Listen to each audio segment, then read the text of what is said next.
Ma'am आपको क्या लगता है इस मामले में किसका संरक्षण मिल रहा है जो अभी तक कार्रवाई नहीं हो रही है? सरकार का ही है पूरा, जितना भी हाथ है इन पे। ये जो पूरा चल रहा है कि शोषण करो लड़कियों का और तभी आगे बढ़ेंगी, इसको फुल स्टॉप लगाना है, रोकना है।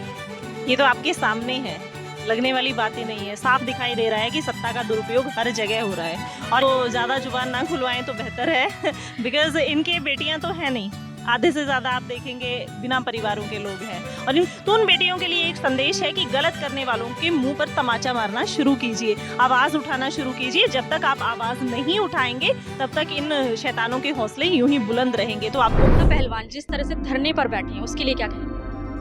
देखिए, ये एक देश के लिए दुर्भाग्यपूर्ण स्थिति है कि जो महिलाएं, जो बेटियां हमारे देश के लिए मेडल लेकर आई हैं, वहाँ तो आप सम्मान के लिए, जब वो मेडल लेकर आती हैं उस वक्त तो आप सम्मान के लिए फ़ोटो खिंचवाने के लिए साथ में खड़े हो जाते हैं। जब उनके साथ ऐसी घटनाएं हुई, यौन शोषण के अपराध हुए, तो उनके FIR तक दर्ज नहीं की जा रही है। तो इससे ज़्यादा दर्दनाक और निंदनीय क्या होगा?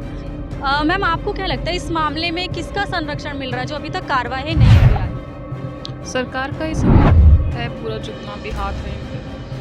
अब क्योंकि वो हर एक चीज़ को चुनाव के एंगल से देखते हैं, हम लोग देखते हैं कि हमें न्याय चाहिए। मैंने कल भी एक इंटरव्यू में यही बोला था कि न्याय केवल 2 या 3 लड़कियों के लिए नहीं है। ये जो पूरा चल रहा है कि शोषण करो लड़कियों का और तभी आगे बढ़ेंगी, इसको फुल स्टॉप लगाना है, रोकना है इसको, चाहे वो किसी भी फील्ड में हो। तो हमारी लड़ाई केवल एक बंदे से नहीं है, बृजभूषण जैसे हर एक उस आदमी से हमारी लड़ाई है जो लड़कियों को एक इस्तेमाल करने की वस्तु समझते हैं। आपको नहीं लग रहा कि कहीं ना कहीं सत्ता का दुरुपयोग हो रहा है? ये तो आपके सामने है, लगने वाली बात ही नहीं है। साफ दिखाई दे रहा है कि सत्ता का दुरुपयोग हर जगह हो रहा है और यहाँ तो एक बृजभूषण निकल के सामने आया है। अगर आप सत्ताधीशों को देखेंगे ना तो हर एक की कुंडली इन्हीं कांडों से भरी हुई पड़ी है, वो आप बेहतर जानते होंगे मुझसे। तो ज़्यादा जुबान ना खुलवाएं तो बेहतर है बिकॉज इनके बेटियां तो है नहीं, आधे से ज़्यादा आप देखेंगे बिना परिवारों के लोग हैं और इनको क्या पता बेटियों की इज्जत और बेटियों का लाड सम्मान क्या होता है। पर इन्होंने जिस तरीके से हमारी बेटियों पर, हमारी पहलवान बेटियों पर उंगली उठाई है, उनको अपने बिस्तर पे खींचने की जो उनकी कोशिश है वो अब आगे नहीं चलेगी। आप देखिएगा कि आने वाले टाइम में, आज 5वां दिन है यहाँ बैठे हुए और पूरा समाज, हर जाति, हर धर्म और हर पक्ष के लोग यहाँ पे खड़े हैं। तो वो किसी धर्म जाति के लिए नहीं खड़े हैं, वो बेटी के लिए खड़े हैं। तो उस बेटी की लड़ाई लड़ने के लिए आज यहाँ सारा समाज एकत्रित है और कल यहाँ कोई बड़ा फैसला, सुप्रीम कोर्ट का फैसला आने के बाद यहाँ कोई बड़ा फैसला भी लिया जा सकता है। मैम मैं ये चाहती हूँ आप लोग अपनी तरफ से एक महिलाओं को एक मैसेज दे जो इस तरह की चीज़ें झेल रही हैं, क्योंकि कई बार होता है यहाँ तो सपोर्ट मिल रहा है, इतने बड़े पद पर हैं, लेकिन बहुत छोटे लेवल की भी होती है कि वो चुप रहती हैं, अपनी आवाज़ नहीं उठाती, दब जाती हैं, उनके लिए एक मैसेज दीजिए। देखिए, हर लड़की की सिचुएशन अलग होती है, वो अलग हालात में पलती है।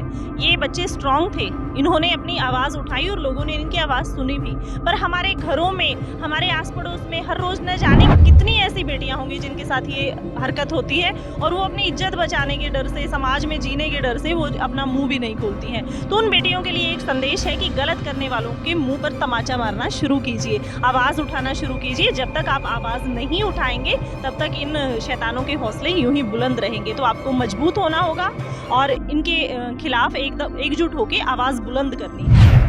मैम सेम सवाल यही कि आप लड़कियों को अपनी तरफ से क्या मैसेज? जी, लगभग तो सेम ही जवाब है। मैं बस इसमें एक ऐड ऑन करना चाहूँगी कि जो पेरेंट्स होते हैं अपनी बेटियों को कभी भी ना दबाएं। अगर कोई भी ऐसी बात आती है उनको सपोर्ट करें, उनको समझें और ना केवल उनको समझें, जानने की कोशिश करें कि उनके सर्कल में ऐसी कितनी लड़कियां हैं जिनके साथ ये शोषण हो रहा है और सबकी आवाज़ बन के वो हर एक मुद्दे को उठाएं। ऐसे कब तक चुप रहोगे?